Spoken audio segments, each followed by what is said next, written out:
नाज़रीन, कराची के मुख्तलिफ़ इलाक़नि में बरसात जो वसकारो शुरू थी वियो आहे, जंहिंखां पोइ गर्मी जो ज़ोर टुटी वियो आहे। जॾहिं त मौसम वणंदड़ थी वई आहे, बरसात जो मज़ो माणण लाइ शहरीन समुंड किनारे जो रुख कयो आहे। उन हवाले सां असां सां वीडियो लिंक ते मौजूद आहे कराची मां धरती टीवी जो रिपोर्टर इमदाद सूमरा। जी इमदाद।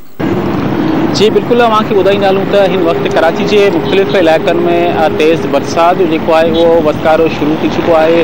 जॾहिं त मौसमियात खाते पारां अॼु कराची के मुख़्तलिफ़ इलाक़नि में बरसात पवण जे पेशंगो कई वई उहा सो हिन वक़्तु कराची के केतिरनि ई इलाक़नि में बरसात जो सिलसिलो है वो शुरू थी चुको है। बरसात पवण खां पोइ कराची के मुख़्तलिफ़ इलाक़नि में रोडनि रस्तनि ते पानी जो है वो भीज चुको है।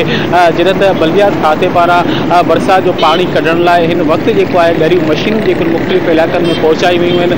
जॾहिं त Karachi water and sewerage board पारां जेकी गाॾी जेकी उहे हिन वक़्तु कराची के मुख़्तलिफ़ इलाइक़नि खारादर ली मार्केट लियारी बल्दिया टाउन टार टाउन गुलशन इकबाल सदर ऐं ॿियनि इलाइक़नि में जेको आहे उते पहुचाई वयूं। जॾहिं त उते जेको आहे हिन वक़्तु बरसात जो पानी जेको आहे उते जेकी वाटर एंड सेवरेज बोर्ड जी गाॾी जेकी उहे हिन वक़्तु पानी कढे पियो वञे। जॾहिं त बल्दिया जे कराची एडमिनिस्ट्रेटर जो है मुर्तज़ा वहाब वो भी इन वक्त कराची के मुख़्तलिफ़ इलाक़नि में बरसात पवण खां पोइ मुख़्तलिफ़ इलाक़नि जो पिण दौरो करे रहियो आहे। इन वक्त मुर्तज़ा वहाब जो है कराची के मुख़्तलिफ़ इलाक़नि गुलशन इकबाल सदर ऐं ॿियनि इलाइक़नि में जो है उते बरसात के पानी के हवाले से सो बरसात के पानी कढण लाइ उते जाइज़ो वठी रहियो आहे।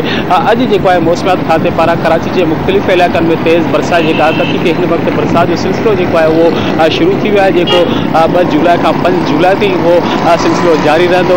हिन वक्त जो है बरसात जो सिलसिलो जो है वो किथे घटि किथे तेज़ जो बरसात सिलसिलो जारी है। असो कैमरामैन शहजाद सलीम अव्हांखे उहे मंज़र पिण ॾेखारियो जेके हिन वक्त ट्रैफिक है ट्रैफिक जो है सो हिन बरसात दौरान जो है वह हली रही है, लेकिन काफ़ी जगहनि पर जो है हिन वक्त पानी जो है वो पिण कढे वियो है।